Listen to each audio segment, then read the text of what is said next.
आइए चंद हजार साल पीछे चलते हैं। अरब के तपते हुए सहराओं में दो मुख्तलिफ किरदार जिंदगी और मौत के दरमियान एक निहायत खतरनाक सफर पर निकलते हैं। दिन का दर्जा हरारत 58 डिग्री सेंटीग्रेड और रात को -10 डिग्री, ऊपर से खौफनाक रेत के तूफान। इस सहरा में एक कदम रखना भी आसान नहीं, चिजाए के मीलों लंबा सफर तय करना। लेकिन 58 डिग्री सेंटीग्रेड और -10 डिग्री सेंटीग्रेड ये असल खतरात नहीं हैं।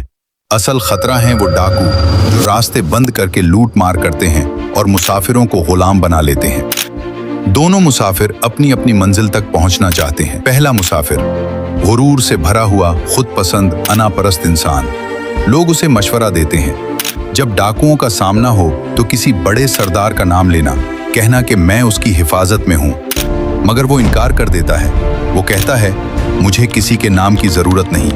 वो जानता है कि रास्ता खतरनाक है, मगर फिर भी तकब्बुर के साथ सफर शुरू कर देता है। नतीजा, वो पूरा सफर खौफ, बेचैनी और इज़्तिराब में तय करता है। आखिरकार डाकू उसका रास्ता रोक लेते हैं। चूंकि उसने किसी सरदार का नाम नहीं लिया, वो उनके सामने मजबूर, बेबस और गदागर बन जाता है। दूसरा मुसाफिर आजिज, समझदार और हकीकत को पहचानने वाला। जब डाकू उसका रास्ता रोकते हैं, वो पुरसुकून अंदाज में कहता है, मैं फलां सरदार की हिफाजत में सफर कर रहा हूं। जैसे ही डाकू उस सरदार का नाम सुनते हैं, उनका रवैया बदल जाता है। एहतराम से रास्ता छोड़ देते हैं, हत्ता कि मंजिल का रास्ता भी दिखाते हैं। अब सवाल यह है, इस कहानी का बिस्मिल्लाह से क्या ताल्लुक है? हकीकत यह है कि वो मुसाफिर आप हैं और वो सहरा ये दुनिया है, और सरदार का नाम लेना दर हकीकत अल्लाह के नाम के साथ जीना है। इस दुनिया में भी दो बड़े डाकू हैं, कमजोरी, गुर्बत और मोहताजी। हम इतने कमजोर हैं कि एक नन्हा सा जरासीम भी हमें शिकस्त दे सकता है, और हम इतने मोहताज हैं कि सिर्फ 1 सेकंड जिंदा रहने के लिए हजारों चीजों के मोहताज हैं। हर लम्हा हजारों नेमतें हमें मिल रही हैं। अब जरा सोचें, अगर इतने कमजोर, इतने मोहताज इंसान अल्लाह का नाम लिए बगैर जिंदगी गुजारें तो क्या होगा? जिंदगी खौफ और बेचैनी में गुजरेगी। लेकिन अगर हम ये जान लें कि अल्लाह की इजाजत के बगैर एक पत्ता भी नहीं गिरता, तो फिर हमें किस चीज का खौफ? एक मंजर तस्वुर करें, एक कैफे एक में 500 लोग शोर मचा रहे हैं। अचानक एक शख्स पुलिस बीच के साथ दाखिल होता है और बुलंद आवाज में हुक्म देता है, सब लोग लाइन में लग जाएं। सब फौरन हुक्म मान लेते हैं। क्यों? क्योंकि इसके पीछे रियासत की ताकत है। अब कुदरत के अजायबात देखें।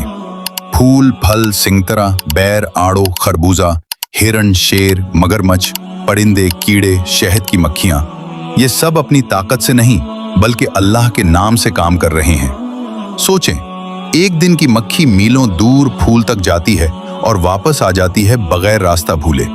शहद के छत्ते मुसद्दसी शक्ल में कामिल रियाजी के साथ बनते हैं। शहद खुद एक मोजज़ा है। आज की साइंस और टेक्नोलॉजी कुदरत से ही सीख कर बनी है। अगर मखलूक अपने नाम पर काम करे तो कुछ भी मुमकिन न हो, लेकिन जब अल्लाह के नाम पर काम करती है तो नामुमकिन भी मुमकिन हो जाता है। बीज और दाने जिन पर बड़े बड़े दरख्त खड़े हैं।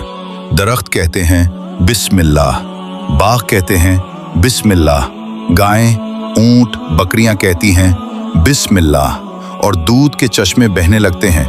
सोचें से क्या कुछ बनता है? पनीर, मक्खन, मीठे, खालिस ग़िज़ा जैसे आबे हयात। पौधों की नर्म जड़ें सख्त चट्टानों को चीर देती हैं। कैसे? अल्लाह के नाम से। ये दुनिया सिर्फ काबिल रिहाइश नहीं बल्कि मेहमान नवाज भी है। जायके, खुशबुएं, मनाजिर, आबशारें, काफ़ी की खुशबू, दिल का खुल जाना, ये सब अल्लाह की खास मेहरबानी है। बदीउस ज़मान फरमाते हैं, चूंकि हर चीज़ अल्लाह के नाम से देती है तो हमें भी लेना अल्लाह के नाम से, देना अल्लाह के नाम से, शुरू करना अल्लाह के नाम से। बिस्मिल्लाह एक ऐसा खजाना है जो हमारी कमजोरी को अल्लाह की ताकत से जोड़ देता है। हम दिन में बार बार बिस्मिल्लाह क्यों कहते हैं? क्योंकि हम बार बार अल्लाह को भूल जाते हैं। बिस्मिल्लाह हमें याद दिलाती है कि असल देने वाला कौन है। शुरू में बिस्मिल्लाह याद दहानी, आखिर में अल्हम्दुलिल्लाह शुक्र। अगर हम नेमतें लेकर शुक्र न करें तो आखिरत में भारी कर्ज हो सकता है। अल्लाह हमें महफूज रखे।